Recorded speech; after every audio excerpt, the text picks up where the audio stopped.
Nous savons tous que les débuts sur YouTube peuvent être difficiles. Il faut beaucoup de travail, de patience, de détermination pour créer du contenu de qualité et attirer des abonnés. Parfois, cela peut prendre 2 voire 3 ans avant de voir une réelle croissance en nombre d'abonnés et de vues. Passer de 2000 abonnés à 50 000 abonnés en quelques semaines, c'est le rêve de tout créateur et créatrice. Mais c'est aussi et surtout les semaines les plus stressantes de sa vie. De nombreuses chaînes, dont la nôtre, donnent des conseils pour grandir sur YouTube. Mais que se passe-t-il vraiment quand ta chaîne grandit? 1.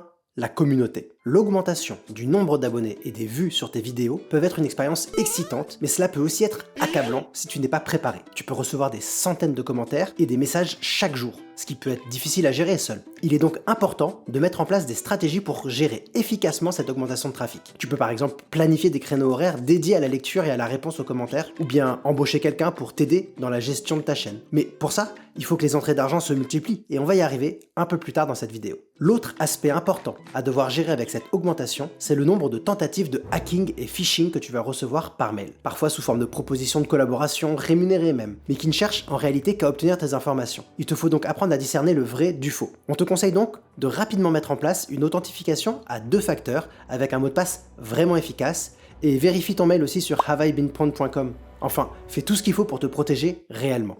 2. S'organiser. Oui, tes vues augmentant, si tu fais déjà partie du YouTube Partner Programme qui te permet de monétiser ta chaîne, tu vas voir tes revenus AdSense augmenter. Ouais, c'est trop bien en soi, mais ça veut aussi dire que tu rentres dans la cour des grands et que c'est plus des petits revenus, mais des revenus taxables pour lesquels tu vas sûrement devoir créer une structure, une entreprise qui va te coûter de l'argent, de l'administratif, de l'organisation. Bah ouais, plus tu gagnes, plus ça complique ta vie de ce côté-là, faut bien en être conscient. Ta petite chaîne devient un vrai business. Et on n'a pas tous la fibre entrepreneuriale, on veut pas tous être patron d'entreprise. 3. Trouver les opportunités. Mais financièrement, on est quand même content que les choses évoluent dans le bon sens. Et comme on a bien galéré, on cherche toutes les opportunités possibles pour se mettre au mieux et se garantir un maximum de rentabilité si jamais tout s'arrête. Tu vas donc te mettre à la recherche de toutes les possibilités, à commencer à scroller les commentaires et à la recherche des demandes monétisables. On te demande comment tu fais tes vidéos? Crée une formation en ligne. On te demande quel matos tu utilises? Fais des liens d'affiliation. Va voir cette vidéo de Charles Schiel et tu verras ce que ces activités ont pu lui rapporter cette année.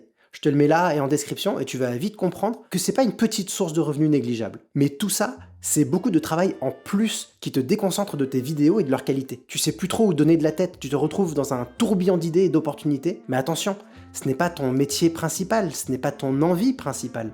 Tu as envie de créer, alors ne te perds pas là-dedans. Dans un premier temps, reste concentré. 4. Les partenariats.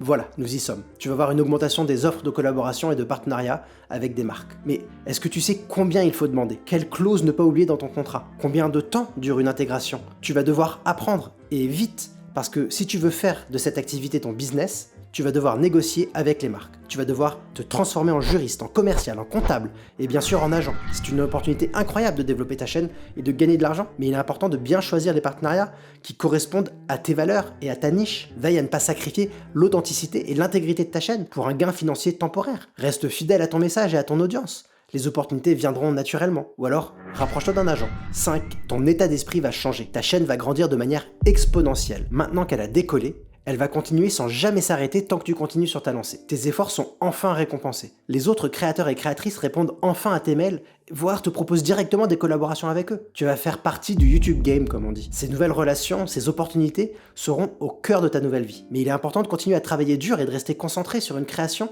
de contenu de qualité. Ne te laisse pas distraire par les chiffres et les statistiques, mais concentre-toi plutôt sur ton message et sur la création de contenu qui passionne et inspire ton audience. Voilà, quand ta chaîne YouTube décollera enfin, ça peut être une expérience passionnante et accablante à la fois. Mais avec une bonne planification, une gestion efficace et un engagement continu envers ton message et ton public, tu peux continuer à faire croître ta chaîne et inspirer des millions de personnes à travers le monde.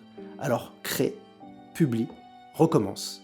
Et regarde cette vidéo sur l'isolement du créateur et de la créatrice pour bien comprendre comment lutter contre ce phénomène qui peut créer une vie de solitude.